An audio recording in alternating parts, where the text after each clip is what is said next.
El arte romano deriva del arte etrusco y del arte griego, sobre todo el helenístico. Se caracterizó tanto por las edificaciones de carácter monumental como por tener un fin utilitario, debido a que la mayoría de estos eran dirigidos a un fin social. El arte romano corresponde a la producción artística que se desarrolla en la Roma antigua. Inicialmente, se origina bajo la influencia de dos pueblos que vivían en Europa. En primer lugar, los etruscos, que se encontraban al norte de Italia y que desarrollaron un arte particular que se basa en temas mitológicos, tomados de los griegos. En segundo lugar, los griegos, instalados en Italia hacia el sur, en Sicilia, quienes desarrollaron un arte que retoma temas de la mitología clásica. Sin embargo, es importante destacar que el arte romano no celebra a los dioses como los griegos, ni la vida como los etruscos. A la influencia griega se le agregan novedades como la utilización de nuevos materiales, diferentes sistemas constructivos y modificaciones en los órdenes arquitectónicos, y tendencias a lo colosal debido a sus edificaciones de gran tamaño. Se logra destacar los aspectos prácticos y o utilitarios de sus obras, como también su fin decorativo. En técnicas como la escultura se abarca la perfección y la similitud con la cultura griega, debido al predominio del realismo y de figuras humanas con carácter narrativo.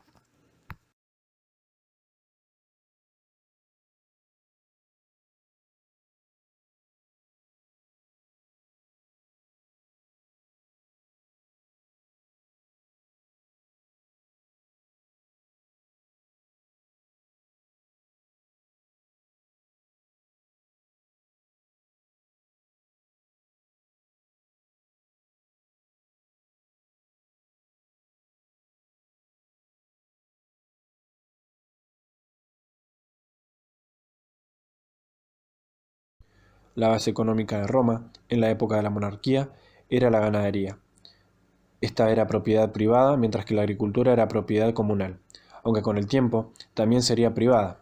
El régimen de tenencia era la pequeña propiedad, puesto que cada familia tenía lo que podía explotar directamente.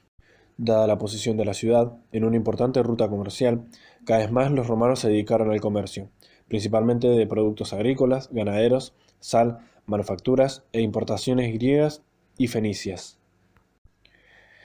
Hasta mediados del siglo IV a.C., Roma no acuñó moneda y se pagaba con el peso en bronce. Aunque la actividad política y cultural se centraba en las ciudades, la mayoría de los habitantes vivían en el campo, donde cultivaban la tierra y cuidaban del ganado. Los cultivos más importantes eran los de trigo, vid y olivo, y también árboles frutales, hortalizas, legumbres y lino.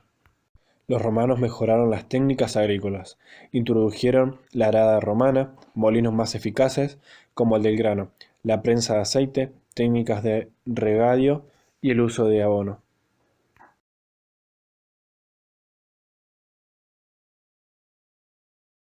Coliseo, símbolo de la eternidad de Roma. El Coliseo, o Anfiteatro Flavio, como era conocido en época clásica, te transportará como pocos monumentos al esplendor de la Roma imperial. Su arquitectura, casi perfecta, le ha permitido subsistir 2000 años a pesar de los incendios, terremotos y los sistemáticos saqueos que ha sufrido a lo largo de la historia. El mayor anfiteatro del mundo se levantaba en el corazón de la antigua Roma. El emperador Vespasiano lo hizo construir en el lugar que ocupaba un gran estanque de la mansión de Nerón, para borrar de este modo la memoria de su odiado predecesor.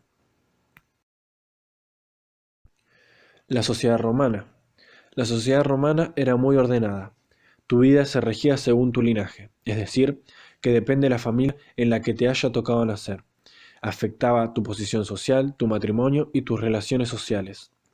Los roles más comunes dentro de la sociedad romana eran los siguientes: hombres libres, los esclavos, los libertos, los clientes, los patricios, los plebeyos.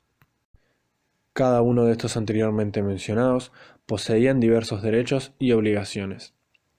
Los patricios eran los descendientes de los fundadores de Roma. También eran los únicos que poseían derechos políticos sin restricciones. Los plebeyos surgieron sobre todo de los pueblos sometidos y o de la inmigración. Ocupaban gran parte de la población y de a poco fueron conquistando la igualdad de derechos cívicos. Los esclavos fueron muy importantes para el Imperio Romano, ya que si no hubiera sido por ellos y por su modelo económico esclavista implementado, el imperio no habría llegado a su esplendor. Los esclavos fueron muy importantes para el Imperio Romano, ya que si no hubiera sido por ellos y por su modelo económico esclavista implementado, el imperio no habría llegado a su esplendor. La religión en la antigua Roma. Una de las costumbres religiosas romanas era establecer santuarios sagrados en las viviendas personales de cada familia, con la intención de honrar y rendir culto a los dioses protectores del hogar. También existían lugares públicos donde hacer rituales religiosos para los dioses, pero estos eran controlados por los gobernantes romanos. Durante ese periodo, cualquier práctica religiosa diferente a la romana era prohibida y condenada a muerte. Luego, durante el gobierno de Julio César, en Roma, se comenzó a implementar la costumbre de que muchos emperadores exijan a su pueblo ser honrados y respetados como si ellos fueran dioses. A partir del siglo IV, el cristianismo se convirtió en la religión oficial del Imperio Romano. Esto produjo que las prácticas del politeísmo fueran progresivamente abandonadas.